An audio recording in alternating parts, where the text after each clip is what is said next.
राधे राधे। जय श्री कृष्णा। हर साल बुराई पर अच्छाई की जीत की याद के रूप में फागुन पूर्णिमा तिथि पर होलिका दहन किया जाता है एवं होली का यह पावन पर्व मनाया जाता है। फागुन पूर्णिमा पर विष्णु भगवान जी और लक्ष्मी जी का पूजा व्रत आदि करने का जितना महत्व उतना ही महत्व इस दिन फागुन पूर्णिमा की पौराणिक कथा के पाठ करने का भी है। मान्यता है कि ये कथा सुनने से यश कीर्ति धन धान और संतान सुख प्राप्त होता है। मरने के बाद वैकुंठ धाम की प्राप्ति होती है। होली से संबंध में और भी बहुत सारे कहानियाँ हैं, लेकिन इनमें से प्रहलाद और हिरण्यकश्यप की कहानी बहुत ज़्यादा महत्वपूर्ण है। व्रत कथा महर्षि कश्यप की पत्नी एवं दक्ष पुत्री दिति के गर्भ से हिरण्यकश्यप और हिराज का जन्म हुआ। दोनों ही बहुत महाबलशाली थे, इसीलिए देवताओं को पराजित करके दोनों भाइयों ने स्वर्ग पर अपना अधिकार जमा लिया था। इधर हिराज से माता धरती को रसातल में लेके चला गया था, जिसकी रक्षा के लिए भगवान विष्णु जी ने वराह अवतार का जन्म लिया था। वराह अवतार का जन्म ब्रह्मा जी के नाक से हुआ था। हिराज और वराह भगवान में कई वर्षों तक युद्ध चला, ऐसा मानना है। विष्णु पुराण में ये देखने को मिलता है। फिर वराह भगवान अपने नखों से उसके छाती को फाड़ दिए, जिसकी वजह से उसकी मौत हो गई। और तब से हिरण्यकश्यप विष्णु भगवान जी को अपना दुश्मन मानकर बैठ गया और उनसे प्रतिशोध के लिए भगवान ब्रह्मा जी का तपस्या करने लगा। उधर हिरण्यकश्यप की अनुपस्थिति में देवताओं ने दैत्यों पर आक्रमण कर दिया और स्वर्ग पर पुनः अपना अधिकार प्राप्त किया। हिरण्यकश्यप की पत्नी कयाधु उस समय गर्भवती थी, जिसे देवराज इंद्र ने बंदी बना लिया। वो कयाधु को लेकर अमरावती जा रहे थे, तभी मार्ग में उन्हें देवर्षि नारद जी मिले। नारद जी इंद्र के साथ कयाधु को देखकर बोले, देवराज आप इसे लेकर कहाँ जा रहा? ये सुनकर इंद्र ने कहा, हे देवर्षि, कयाधु गर्भवती है, इसके गर्भ में हिरण्यकश्यप जैसे दुष्ट आत्मा का अंश है, जिसका वध करके मैं इसे छोड़ दूंगा। इस पर देवर्षि नारद जी बोले, इसके गर्भ में तो श्री नारायण जी का परम भक्त पल रहा है, अतः इसे छोड़ दो। इंद्र नारद मुनि की ये बातें सुनकर देवराज ने कयाधु को छोड़ दिया। देवर्षि नारद हिरण्यकश्यप की पत्नी को अपने आश्रम में ले गए और बोले, बेटी, जब तक हिरण्यकश्यप की तपस्या पूरी नहीं हो जाती है, तुम निश्चिंत होकर यहीं रहो। तब से कयाधु देवर्षि नारद के आश्रम में ही रहने लगी और उनके दिव्य प्रवचनों का रसापन भी करती रही, जिसका गर्भ में पल रहे शिशु पर बहुत ही बड़ा गहरा प्रभाव पड़ा।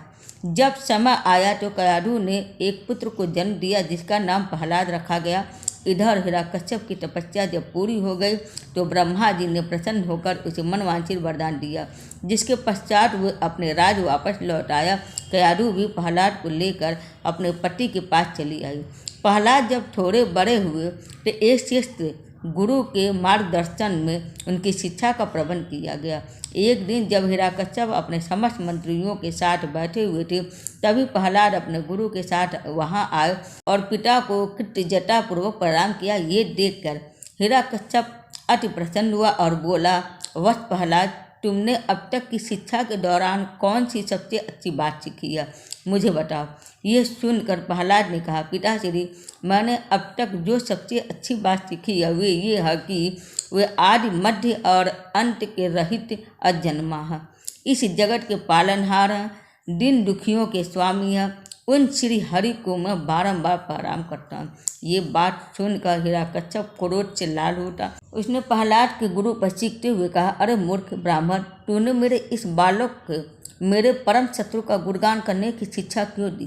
प्रहलाद के गुरु ने कहा, दैत्यराज, आप क्रोध त्याग दें, ये बातें मैंने आपके पुत्र को नहीं सिखाई। ये सुनकर हिरण्यकश्यप आश्चर्यचकित हो गया और बोला, पुत्र बताओ, तुम्हें ये उपदेश, ये शिक्षा किसने दी है? प्रहलाद बोले, हृदय में स्थित भगवान विष्णु ही तो संपूर्ण संसार के उपदेशक हैं, उनके अतिरिक्त कोई किसी को कुछ नहीं सिखा सकता। ये सुनकर हिरण्यकश्यप क्रोध से पागल हो उठा और बोला, अरे मूर्ख, मेरे सामने ये विष्णु कौन है? तू क्यों बार बार इस दुष्ट का नाम ले रहा? क्या तू इसका परिणाम नहीं जानता है? हिरण्यकश्यप ने प्रहलाद को बहुत समझाया, मृत्युदंड का भय दिखाकर भी विष्णु भक्ति से दूर करना चाहा, परंतु प्रहलाद के मन में भगवान विष्णु के प्रति श्रद्धा तनिक भी कम न हुई। इसके पश्चात क्रोधित हिरण्यकश्यप ने अपने सेवकों को आज्ञा दी कि इस दुष्ट आत्मा को मौत के घाट उतार दो। इस शत्रु प्रेमी से मुझे कोई लाभ नहीं है, यह कपूत तो अपने ही कुल का नाश कर देगा। दैत्यराज हिरण्यकश्यप की आज्ञा अनुसार उसके सैनिकों ने प्रहलाद पर तरह तरह के अत्याचार किए और उन्हें मारने का प्रयास किया, परंतु हरि कृपा के कारण वे प्रहलाद बार बार बच जाते थे, उनका कोई बाल बांका भी नहीं कर पाता था। हिरण्यकश्यप यह सब देखकर बहुत क्रोधित हुआ। अंततः उसने अपनी बहन होलिका को आदेश दिया कि वह प्रहलाद को गोद में लेकर अग्नि में बैठ जा, क्योंकि होलिका को यह वरदान प्राप्त था कि अग्नि से इसको कोई हानि नहीं होगी। अपने भ्राता का आदेश मानकर होलिका भक्त प्रहलाद को अपनी गोद में लेकर अग्नि में बैठ गए और इस समय प्रहलाद हाथ जोड़कर आंखें बंद करके निरंतर प्रभु ध्यान में मग्न रहे और नारायण नारायण का जप करते रहे। हरि कृपा के फलस्वरूप प्रहलाद अग्नि में बैठकर भी सकुशल बच गया, किंतु होलिका उसी आग में जलकर भस्म हो गई। तभी से बुराई को उस आग में होलिका दहन के दिन जलाकर और अच्छाई की जीत के रूप में होली रंग वाली खेली जाती है। और हम सबको इस बात से ये प्रेरणा मिलती है कि बुराई का छोड़ के साथ अच्छाई का रास्ता लेना चाहिए और सबको भी अच्छाई का प्रेरणा देना चाहिए। तो बोलिए नमो नारायण। उम्मीद है आप सबको मेरा वीडियो पसंद आया होगा। नमो नारायण और आप सबको होली की हार्दिक शुभकामनाएं।